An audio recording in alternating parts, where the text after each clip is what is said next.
Karine Rizardi, Adriano e você foram ou não foram ao casamento que tinham para celebrar? Fomos. Foram como? Com o coração, meu Deus, Vani, quando a gente soube da notícia... Da queda do avião na sexta-feira. Bom da dia queda para do você, avião. bom dia Bom para dia. o Adriano, bom dia para você, Adriano, que está onde estiver hoje também pensando, nossa, podia não estar aqui. Não estar aqui. É muito doído, porque daí o Adriano me ligou falando, comunicou, cá, sabe aquele avião que a gente ia pegar? E assim, uma coisa é acontecer assim, ó, era uma hipótese, poderia, não. Nós íamos pegar este avião. Nós realmente, não é uma história para você contar, é até porque eu acho que ninguém brincaria com tudo que a gente está vivendo, né? Só que o que acontece? Ele falou, vamos pegar esse voo, é perfeito pra gente, de ida, e na volta, só que eu tô me enroscando, que eu não tô achando um horário bom de voo. E aí, passa um dia, passa dois, e passa três, e aí um dia ele falou pra mim, ele falou, cá... O casamento era em São Paulo? Não, nós íamos fazer uma conexão. Nós íamos a São Paulo, Guarulhos ali, de Guarulhos nós íamos a Floripa. A mesma conexão que o Rafael faria com a Liz. Com a Liz, a mesma. E de lá nós alugaríamos um carro para ir até o casamento que nós teríamos, né, no sábado à tarde. E aí o que acontece? Ele falou, ai, vamos, você topa de fazer uma coisa diferente? Eu falei assim, eu topo, vamos papeando.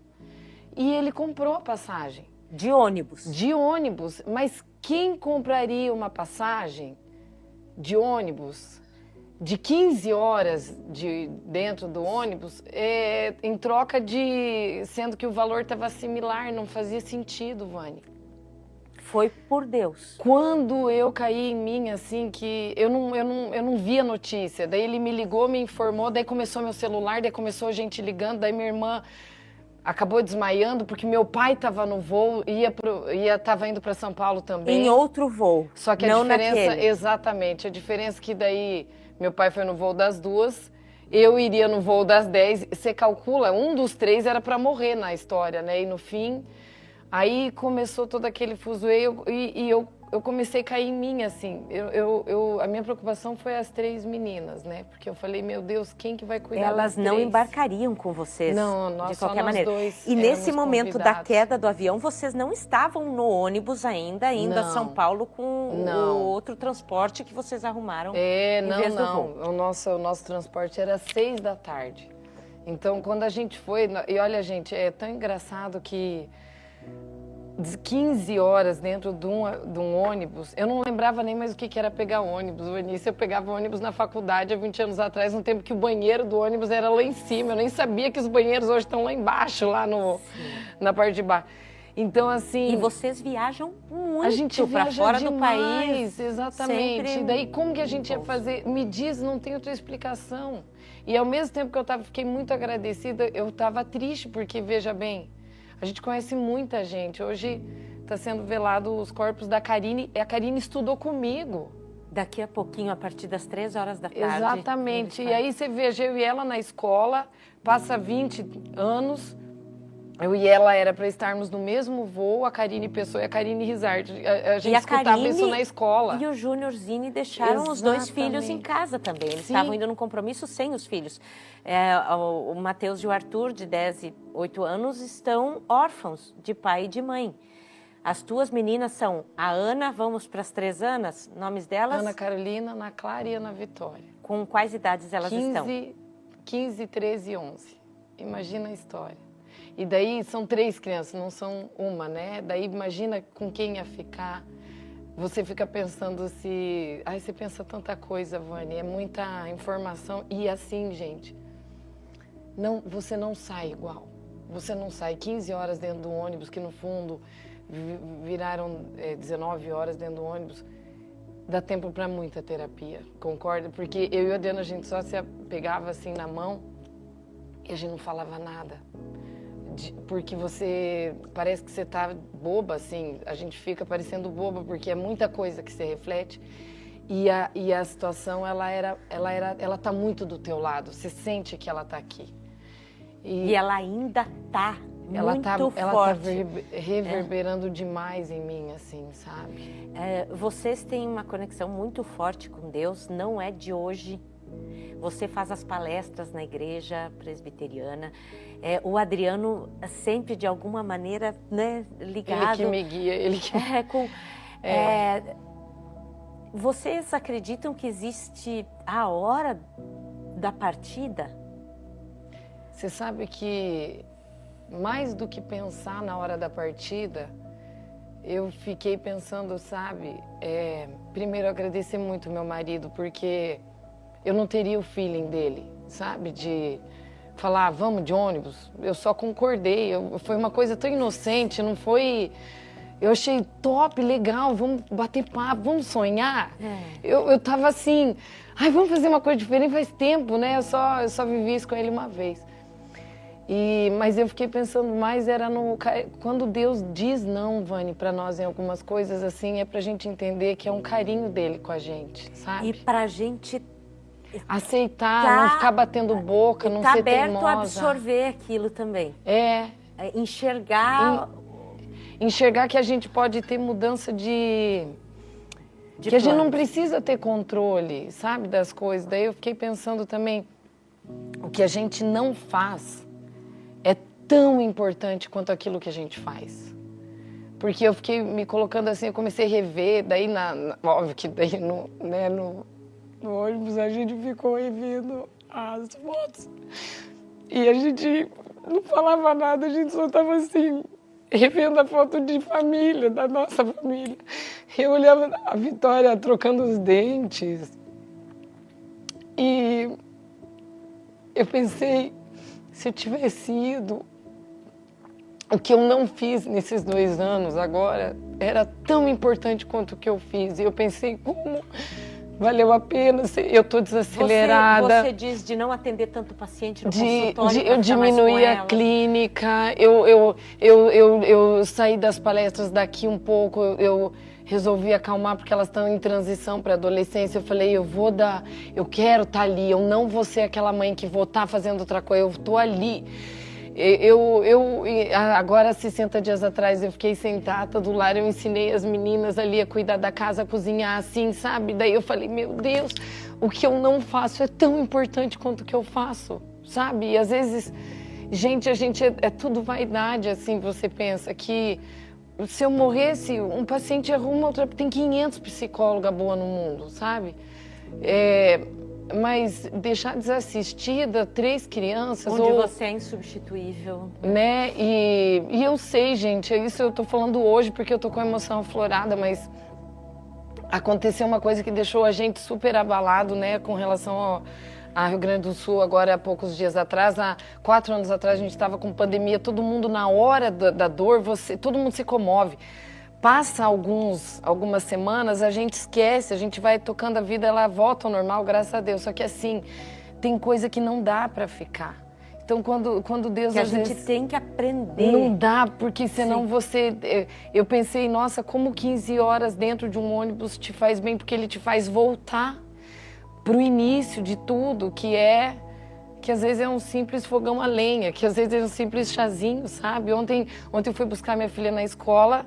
Aí o pessoal da escola avisou, Ana Vitória Rizardi Pereira. Logo em seguida, ela falou, Vicente Fiorentin, que era o teu filho. E eu fui na tua casa quando você teve ele. Faz 10 anos isso. Há 10 anos atrás, e daí você olha e fala assim, às vezes o mundo fala tanto, gente, pra gente escalar coisas maiores, viver níveis melhores. Só que eu não sei, pra mim Deus tem dito tudo o contrário. Ele tem falado pra minha casa. Voltem ao princípio de tudo. Sosseguem. Sosseguem, que eu estou cuidando de vocês. A minha sensação é que eu estou no colo de Deus. E eu não consigo ficar igual. Eu fiquei olhando você fazendo entrevista ali sobre a tal da agamia, que eu nem também sabia que existia. Falando sobre os jovens, que eles estão com esse monte de tipo de relacionamento. Gente, no fundo, a causa é uma, é o medo de se vincular. Só que é o vínculo que te dá sensação de estar viva.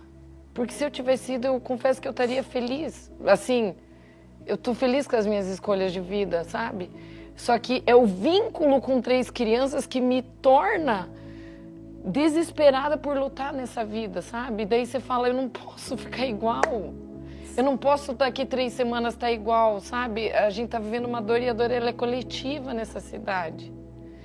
Então, assim, aí de repente eu tô aqui, a Karine Rizard tá contigo. E a Karine, pessoa que estudou com a Karine Rizard, que na escola eram sempre as 2 Karine, que elas falavam, eu tô indo ver ela. O corpo dela tá chegando para o meu. O corpo dela tá chegando e o meu era para estar do lado. Ai, é muito... Gente, e eu vou falar uma coisa, tão forte quanto a dor de quem vai. É tão rico analisar as histórias que ficam. Porque eu sei que ficou umas 10 pessoas, né, por aí que não foram também. Eu achei muito bonito do convite. Ontem eu falei com o Adriano, que já está no Rio de Janeiro, terra natal dele. Ele que estava o tempo todo no aeroporto, ele não perdeu o voo, ele não chegou mais tarde, ele chegou adiantado. Só que ele ficou esperando algum profissional da Latam aparecer na Latam, porque o voo que ele comprou era Latam. Ele não sabia que ele ia ter que fazer o check-in na Voe Pass. E ele ficou tomando um cafezinho, gente. E ele, indignado, depois desceu, porque ele perdeu o horário de check-in. Ele brigou com o funcionário. E depois ele abraçou esse funcionário, e beijava esse funcionário e agradecia o funcionário, porque o funcionário foi cumprir o papel dele de dizer, não, aqui no sistema já fechou nosso check-in e você fica. E ele diz, meu Deus, mas eu estava aqui o tempo todo, não tinha ninguém aqui na Latam para dizer a entrada é por ali. E tem coisa que a gente não consegue explicar, ele estava no aeroporto, né? O tempo todo e não embarcou. Meu Deus do céu. Então, assim, são coisas... Eu só preciso que você agora incorpore a psicóloga agora novamente, sai de uma e saia volta da outra. Karine, ser humano, pessoas, uma, né, sortuda demais, abençoada, né, nessa história toda, em tantos outros momentos de vida, para mandar a tua palavra para a família Zine hoje, que tem sim 2 órfãos de pai e mãe, o Matheus e o Arthur. Olha, eu falaria muito para que a gente entenda que nós precisamos ter um olhar mais criterioso para as pessoas que ficam, principalmente para as crianças e os idosos, sabe? Quem pode cuidar dos 2? Quem pode cuidar dos 2? Não é só a família extensiva, gente. Eu posso cuidar, você pode cuidar quando você transmite uma entrevista dessas. Eu posso cuidar, uma vizinha pode cuidar quando ela faz uma sopa para uma criança dessas. A professora pode ter mais ternura em sala de aula. Pode entender, um colega de aula pode entender. A adoção, o órfão já está dizendo, eu falo isso como quem, se eu tivesse ido, é o que eu queria que elas fizessem pelas minhas. Que a escola acolha, mas não é aquela... nós não precisamos fazer esse acolhimento, Vanice, 1 mês, 2 meses até a coisa baixar, porque daqui em outubro vai ser outra conversa. Nós precisamos mudar a nossa mentalidade sobre o que é entender e o que é cuidar de criança que é órfã, de viúvo que ninguém enxerga. Tem viúvos nessa história. E olha, você me fez até lembrar de uma coisa, tem um versículo na Bíblia que fala assim, ó, que a verdadeira religião, por isso que eu falo, não tem nada a ver religião, gente, isso aqui é tudo, olha, é Bíblia, assim, cuidar de órfãos, viúvas e não se deixar contaminar pelo mundo. Isso tá, e eu não sei nem onde é que tá, mas tá na Bíblia. Então assim, ó, cuidar de órfão, cuidar de viúva é você poder assisti-lo, é poder ter 10 minutos de um ouvido para você simplesmente ligar e dizer assim, ó, nada do que eu vou te falar vai te confortar, mas eu só quero dizer que eu tô aqui. Aí você fala assim, olha, toma um chá comigo, vamos ali que... vamos caminhar um pouco, vamos fazer não sei o quê. É esse acolhimento que a própria sociedade precisa dar. Não é só quem está numa família extensiva, sabe? Uhum. Eu agradeço demais por você ter chegado de viagem e ter reservado na tua agenda, que eu sei que tem foco nas tuas filhas, no teu marido, na tua casa, no teu lar, nos teus pacientes também, para vir aqui. Contagiar outras pessoas com essa energia do vamos fazer isso tudo ter algum lado bom, se é que é possível. Que é a gente passar a ter outra conduta, outro comportamento, outra postura em relação aos nossos, à vida. E Muito obrigada. de poder levar um pouco de esperança no meio da dor, né? Sim. De dizer assim, gente, a gente tem o hoje só.